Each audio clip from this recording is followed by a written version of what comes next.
सच्चिदानंद भगवान की जय। आज की चर्चा हम एक छोटे से दृष्टांत से शुरू करते हैं। एक समय की बात है कि एक आदमी को घोड़ों का बड़ा शौक था, तो वो एक बहुत सुंदर घोड़ा खरीद के लाया। घोड़ा बहुत बढ़िया था, तो उसने घोड़े को चारा वगैरह डाला, शाम को लाया था और सुबह फिर वो उसको ले गया चरागाह की तरफ। यहाँ घास होता है, चरागाह, घास चरने की जगह जो है, वहाँ जाके घोड़े को घास चरने के लिए छोड़ दिया और खुद शाम को या रात को घोड़े का चारा इकट्ठा करना था, वो घास इकट्ठा करने लगा घोड़े के लिए। और शाम हो गई तो घोड़े के ऊपर वो जो घास उसने इकट्ठा किया था उस आदमी ने, वो रात को घोड़े को देने के लिए वो उसकी पीठ पर लाद के घर को ले गया और वहाँ जाकर वो घास जो थी वो घोड़े को खिलाने के लिए डाल दी। और सुबह फिर वही प्रोसेस शुरू हुआ। घोड़े को चरागाह में छोड़ा और खुद घोड़े के लिए घास एकत्रित किया और रात को शाम को वो घास रात के घोड़े के खाने के लिए उसकी पीठ पर लादा और घर ले आया, तो वो रात को वो घास डाल दी। ऐसे ही ये क्रम चलता रहा, कई दिन बीत गए। तो ऐसा कोई परमात्मा का संयोग ऐसा हुआ, ऐसी मर्जी भगवान की कि वो घोड़ा एक दिन मर गया अचानक। घोड़ा मर गया तो उसको बड़ा दुख हुआ। ओहो, इतना सुंदर घोड़ा इतनी देर मेरे पास रहा, मैंने कभी उसकी सवारी ही नहीं की। मैं तो उसके लिए घास लाता था, उसको घास ले खाने के लिए लेकर जाता था, खुद मैं उसके ऊपर कभी सवार ही नहीं हुआ। उसको बड़ा इस बात का शौक हुआ, परंतु अब क्या कर सकता था, घोड़ा तो मर गया था। द हॉर्स वॉज नो मोर। उसका शौक जो था उसका बीच में ही रह गया। उसने घोड़े का वो उपयोग नहीं किया जिसके लिए वो लाया था। अब बात हमारी तुम्हारी भी कुछ ऐसी ही है। ये शरीर रूपी घोड़ा है जो हमको मिला है। इस शरीर रूपी घोड़े पर सवार होकर हमने अपने गंतव्य स्थान पर जाना है। गंतव्य स्थान कौन सा है कि जो हमारी असलियत है, यहाँ पहुंचकर फिर दोबारा लौट के इस दुनिया में आना नहीं पड़ता, जिसको हमारे कल्चर में मुक्ति कहते हैं। इस घोड़ा, ये शरीर रूपी घोड़ा जो है, इस पर सवार होकर ऐसी जगह पे पहुंच जाना है जहां से फिर लौट के आना ना पड़े। तो वो उसी को कहते हैं मुक्ति। वही है इस शरीर रूपी घोड़े का सदुपयोग। यद गत्वा न निवर्तन्ते तद धाम परमम मम। भगवान ने गीता जी के 15वें अध्याय में बताया है कि यहाँ जाकर फिर लौटना नहीं पड़ता, वो मेरा परम धाम है। वहां जाकर आदमी मुक्त हो जाता है। उसके लिए ये साधन रूपी ये शरीर है और इस शरीर से साधना करके इस साध्य को प्राप्त करना है कि हम जन्म मरण के चक्कर से मुक्त हो जाएं। हम उसी चक्कर में ना वही बार बार जन्मना मरना, पुनरपि जन्नम पुनरपि मरणम पुनरपि जननी जठरे शयनम, यही संसारे बहुत दुस्तारे कृपया पारे पाही मुरारे। इस चक्कर से निकलना है। ये बर्थ और डेथ का जो साइकिल है इसको ब्रेक करना है और ये इसी मानव जन्म में ही संभव है।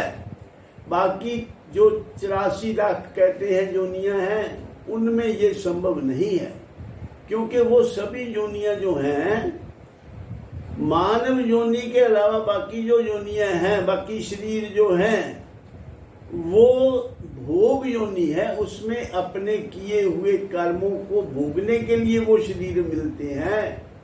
सिर्फ मानव शरीर में ही ये विशेषता है कि ये कर्म योनि भी है और भोग योनि भी है। इसमें हम अपने पहले किए हुए जो संचित कर्म हैं, जिनका हमने अभी तक जो इनकैश नहीं किए अभी तक, उनका भी हमें फल मिलता है, जिसको हम प्रारब्ध कह देते हैं, और हमें आगे कर्म करने की स्वतंत्रता भी है।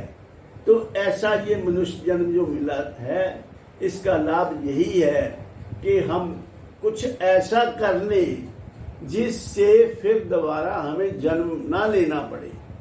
तो वो क्या है, वो उसके लिए भगवान ने गीता जी में 3 वो योग बताए हैं या 3 रास्ते बताए हैं, भक्ति योग, ज्ञान योग और कर्म योग। तो ब्रीफली बता दें, भक्ति योग में, कर्म योग में या ज्ञान योग में, तीनों ये एक ही मार्ग के 3 पड़ाव हैं।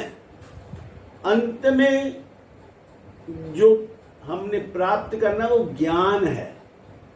ज्ञान प्राप्ति से ही मुक्ति मिलती है। हृदय ज्ञानेन ना मुक्ति, ये श्रुति का वाक्य है कि ज्ञान के बगैर मुक्ति संभव नहीं है। ज्ञान क्या? ज्ञान यही कि हमारी रियल नेचर क्या है, और इसमें हम रियल नेचर को समझते नहीं हैं। हम अपनी जो असलियत है उसको भूल बैठे हैं। हम मेरे को मैं मान बैठे हैं, जो मेरा है उसको मैं मान के बैठ गए, और यानी कि जो हम हैं वास्तव में आत्मा है, हम we are the soul, embodied soul कह लो।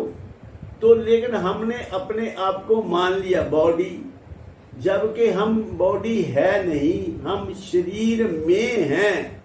शरीर मैं नहीं हूँ, शरीर में मैं हूँ, शरीर मैं नहीं हूँ।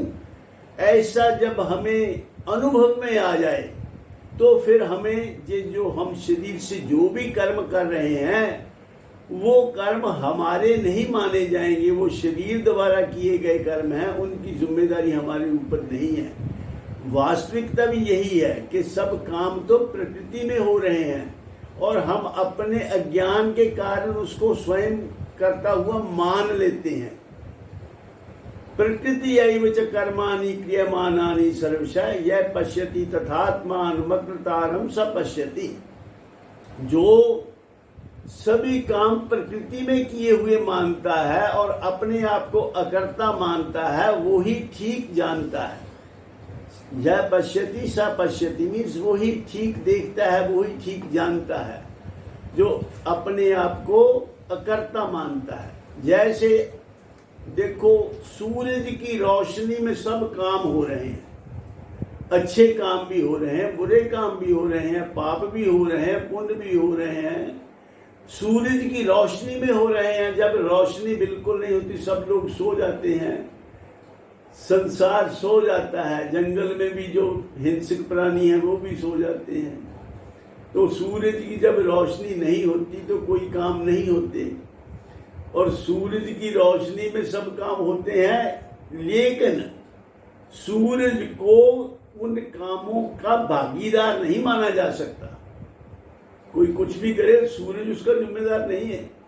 ऐसे ही शरीर में जो आत्मा है वो उसकी वजह से सब काम हो रहे हैं, बिकॉज ऑफ इट्स प्रेजेंस। अगर शरीर में आत्मा ना हो तो शरीर निष्क्रिय पड़ा रहता है, खोखे की तरह, लाश की तरह। लाश ही तो होता है, पड़ा रहता है। वो आंखें होते हुए भी देख नहीं सकता, कान होते हुए भी सुन नहीं सकता। सारा सेट है पूरा कंप्लीट, लेकिन उस निष्क्रिय है, वो कोई उसमें क्रिया हो नहीं सकती। क्यों? क्योंकि उसमें से जो जीवात्मा वो निकल गई। तो जीवात्मा के बगैर शरीर निष्क्रिय हो जाता है। तो इसका मतलब सभी क्रियाएं जीवात्मा की प्रेजेंस के कारण होती हैं। जैसे सभी काम सूर्य की रोशनी में होते हैं लेकिन सूर्य अलिप्त है, ऐसे ही सभी काम शरीर से हो रहे हैं लेकिन आत्मा की प्रेजेंस में हो रहे हैं और आत्मा उनसे अलिप्त रहता है, पाप पुण्य का भागी नहीं बनता।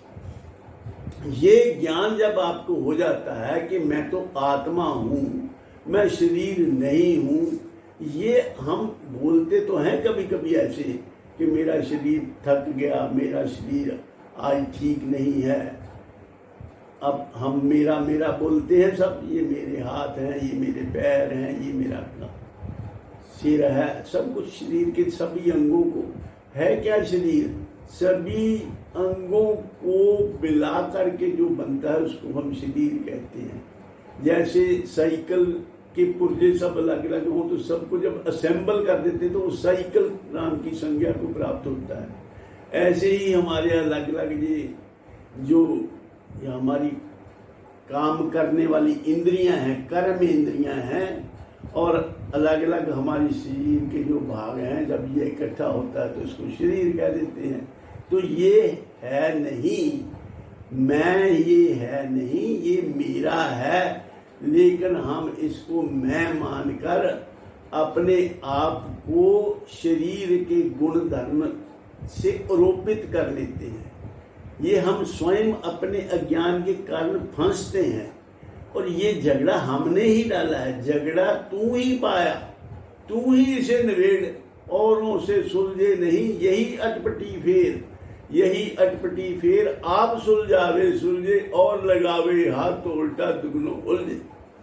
क्या गिरधर कवि भ्रांत का पट को पगड़ा, अहम ब्रह्म जब लहे तभी निपटे जी झगड़ा। जब हम अपने आप को परमात्मा का अंश मान लेते हैं, अपने आप को परमात्मा मान लेते हैं, we are embodied God, soul means embodied God. जब परमात्मा शरीर में निवास करता है तो आत्मा संज्ञा को प्राप्त होता है। गीता जी में इसकी टेस्टिमनी भगवान ने स्वयं दी है।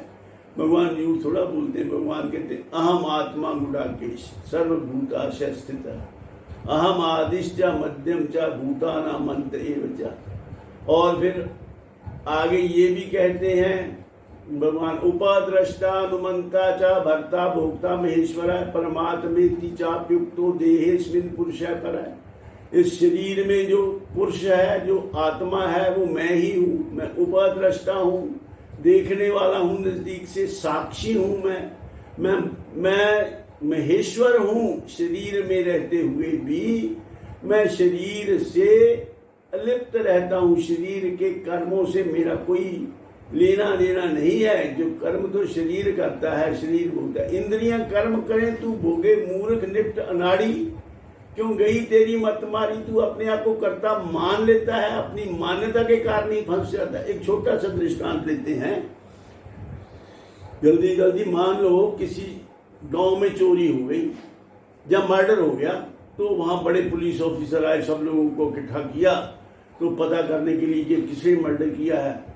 तो एक अमली जो ड्रग्स वगैरह लेता था, जिसकी बुद्धि जो उसकी नशे के अधीन थी, तो उसको खड़ा होकर उठ के मैंने मर्डर किया, पकड़ लिया उसको। पकड़कर उसको उसके बयान ले लिए, सब कुछ जाके अदालत में पेश कर दिया, मुकदमा चला, मारपीट भी पड़ी पुलिस से। किसके कारण? उसने अपने आप को, अपने ऊपर वो इल्जाम ले लिया जो उसने किया नहीं था, सेल्फ कन्फेशन। तो ऐसे ही हम भी सेल्फ कन्फेशन कर लेते हैं, जी मैं काम कर रहा हूँ। काम तुम कहाँ कर रहे हो? काम तो इंद्रियां कर रही हैं, तुम तो केवल दृष्टा हो, केवल साक्षी हो। तो ये समझ जब आ जाती है, ये मुक्ति क्या है, ये समझ की क्रांति है। जब ये समझ आ जाए कि मैं मुक्त हूं तो आप मुक्त ही हैं, ऐसा निश्चय करना ही जरूरी है। इन शब्दों के साथ मैं अपनी वाणी को विराम देता हूं और आप सबके कल्याण की कामना करता हूं। सर्वे भवन्तु सुखिनः, सर्वे सन्तु निरामया, सर्वे भद्राणि पश्यन्तु, मा कश्चित् दुःखभाग् भवेत्। ओम शांति शांति शांति।